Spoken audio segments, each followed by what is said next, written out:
Good day. Good day, Bashar. Great to be speaking to you again. And you as well. What would you like to discuss this day?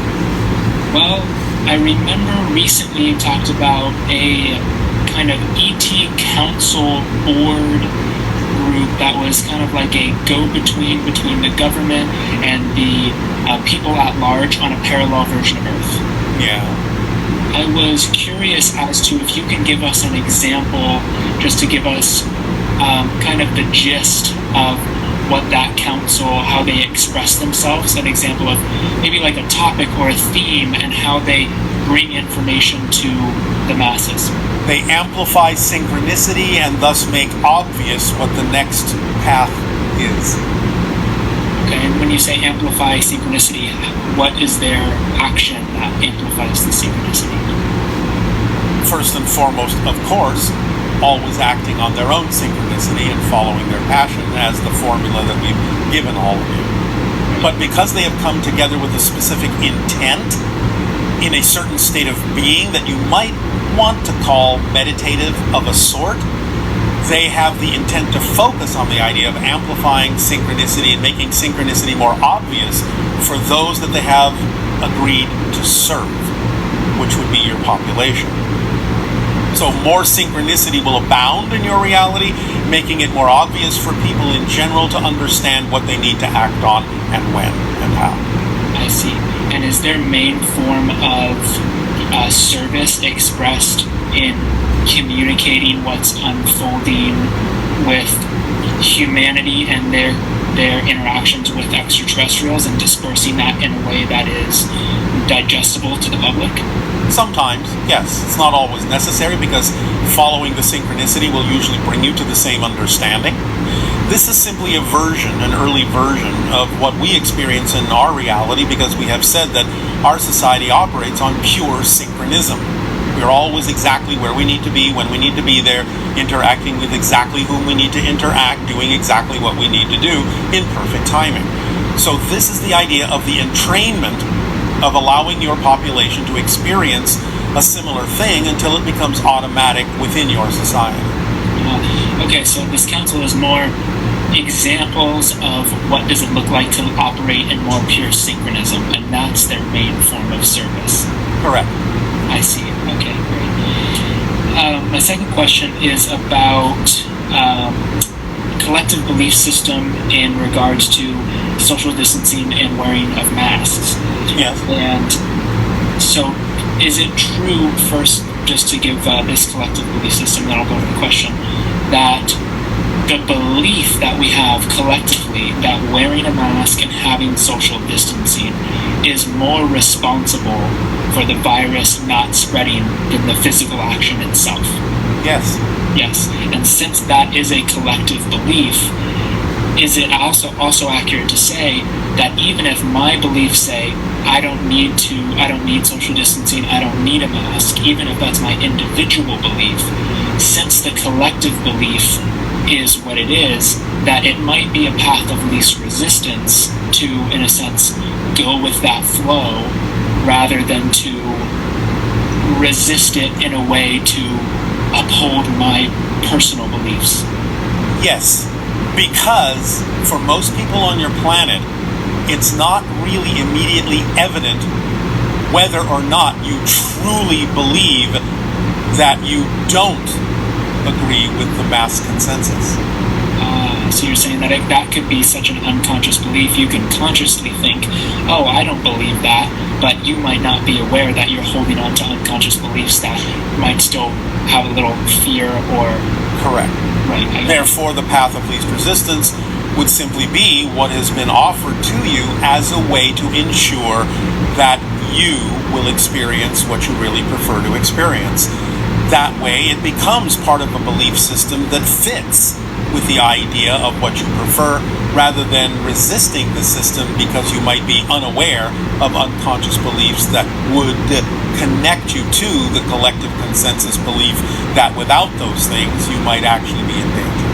I see. So instead of having the perception, I need to sacrifice my personal beliefs to fall in line, which a lot of humans right now are perceiving as a violation of their freedom.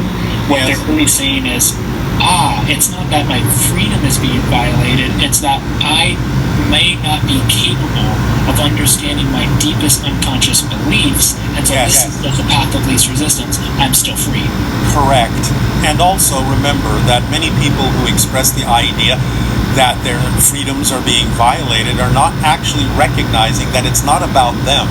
It's about the idea of not putting others in danger. So if someone is actually saying they have the right to endanger others, if they is put to them in that way, most of them would have a second thought about what it is they're calling their freedom, because they don't necessarily have the right to endanger others. Right, I see that. And so for the people that might be following their excitement, let's say they're not wearing masks and consciously are saying, well, this is what feels right and free to me, and they don't have the intention of endangering others. And then this is like when you talk about metaphysics being just dangerous enough to keep us in a loop. If they have the belief that says, well, everything happens for a reason, if they're going to get the virus, they're going to get it regardless of if it's from me or another reflection. Is that just kind of a way to... In a sense, yes, because really, if that is something that they really truly believe they need to attract to themselves as an experience, wearing a mask and social distancing won't prevent them from getting the virus. Right. Anyway, so the idea is, again, it's about humility. It's about understanding that you may not be in touch with all of your deep unconscious belief systems. It's about going on the path of least resistance, going with the flow in general, and being responsible to yourself and to others by understanding that the path of least resistance can sometimes be something that you yourself are resisting for the wrong reasons. That makes a lot of sense. I get it. Okay, thank you. You're welcome. And I don't know, I know that there's a restriction or a limitation for our own good on how much you can even comment on anything political. So this is not as much about political specifics, but more about the energy of if every version of reality exists, then depending on, is it more important around, quote, who I vote for versus the state of being that I'm in and why I'm voting, which might then attract to me a version even of, for example, the current president that might shift in relationship or as a reflection of the state of being that I'm shifting to. And that's a little, as we have said, it's about taking the actions you would take in the world you prefer to live in. And in a world you would prefer to live in, you would simply take the action to make your particular voice or vote heard in the direction that you would prefer. Right. Remember that the idea for many people on your planet is they believe or think that not expressing themselves in some way, shape, or form is not an action. That's not true. Right. So just to put it in your political terms, not voting is a vote. Right. Totally get it. All right. Can you comment on the current president if he were to stay in office? Can you comment? I cannot. Okay. Second question here. This is about free energy. I'm just going to move through these ones. Yes. Last year. The star tetrahedron structure, I believe this is referring to the Perpinski gasket. Yes, in a Merkaba form. Right, in a Merkaba form. The spheres nested inside, do they need to be... No, it's nested inside the spheres. Oh, right, it's nested inside the spheres. Do the spheres themselves need to be insulated? Yes. They do? Okay. Yes, and again, they need to be spaced apart at least at 3 levels, according to the phi ratio of 1 to 1.618. Right, okay, so that brings me to the second question. Yeah. The ratio between the spheres, is that equal to 1.41%, or is there a different? What I'm saying in the language that we can deliver to you is that the first sphere that is encapsulating the Merkaba shall only be separated from the Merkaba by the insulation. But the next sphere, must be 1.618 times the first sphere. And the next sphere, 1.618 times the second sphere, and so on. Now, they are all connected by the spike antenna coming from the top and bottom of the Merkaba, which is also insulated as it passes through the spheres. Right. And what would be the ideal insulation substance? Well, it can be rubber, it can be anything that's non-conductive. Okay, great. And what would the minimum size of the Sierpinski Merkaba be to be effective? Well, in order to really start having some sort of measurable effect for the level of technology you have, it would probably be best to have something that's at least about a foot in diameter. Okay. But ideally, if you really want to start getting up in different power levels and the ability to transform different power levels into something that's usable energy for you, we would suggest you be closer to something that's about 3 feet in diameter. Okay, great, thank you. And the spheres, the spheres inside of the octahedron. The spheres inside of the octahedron? Well, you mean the Merkaba is inside the spheres? Yeah, I think this is a question that was, the context for the question was actually a little confused on, so maybe we'll pass that one. Well, but simply, Merkaba, sphere, sphere, sphere. There are no spheres inside the Merkaba. Okay. Does that answer your question? Yeah, that does. All right. Another question that's just coming to mind now is, in more similar, more relevant parallel versions of Earth where there are where our collective is experiencing the virus, were there any protocols, shifts, or even cures, or even social shifts in perspective that allowed them to accelerate through this chain? Absolutely, but I can't tell you what they are. Okay. You have to get there on your own by following the formula. Right. Okay. And examining your own belief systems. And also recognizing and taking responsibility for why this is happening in the way that it is with respect to your relationship to Earth. Right. And the things that have been done to your planet. Right, which a big part was our own environmental degradation. Yes.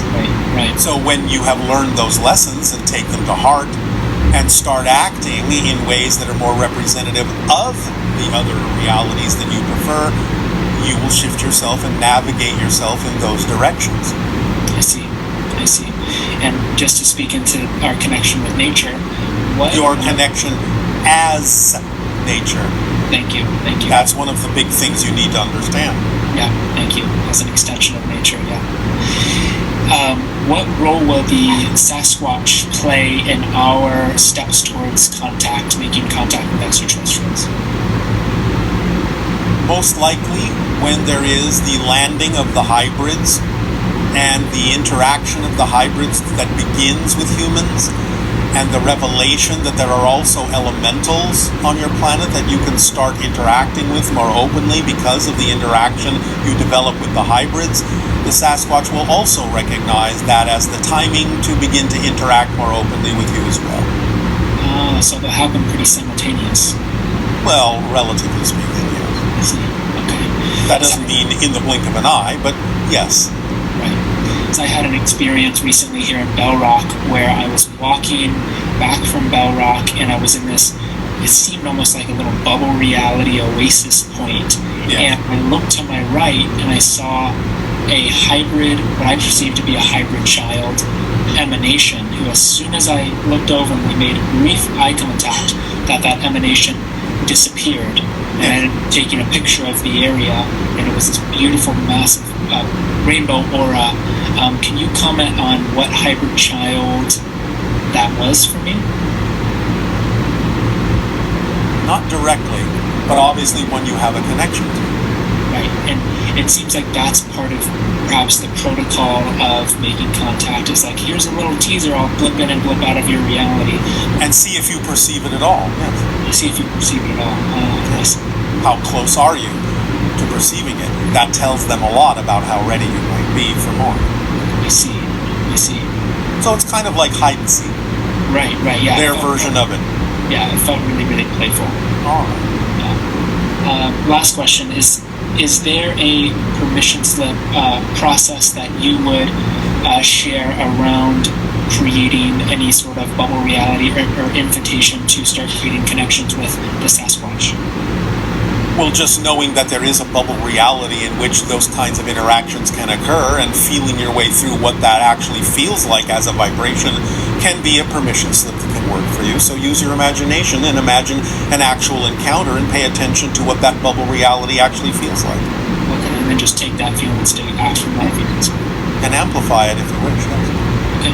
But also it may include being in certain locations on your planet that are also more representative of where those kinds of interactions would take place, which more often than not would tend to be out in nature. Right. I'm in Sedona now, and we're right next to Flagstaff, and I keep getting the intuition that there are Sasquatch there that are actually open and willing to take some next steps in a mission. There are a few among the trees, yes. Among the trees. Okay, so for them, my intuition was, well, to go out, have maybe a small campfire, and make some herbs and just follow your intuition and see what happens. Yeah. Maybe you will get another blip. Yeah. Okay, great. Thank you. Thank you so much, Bashar. You are welcome. Good day.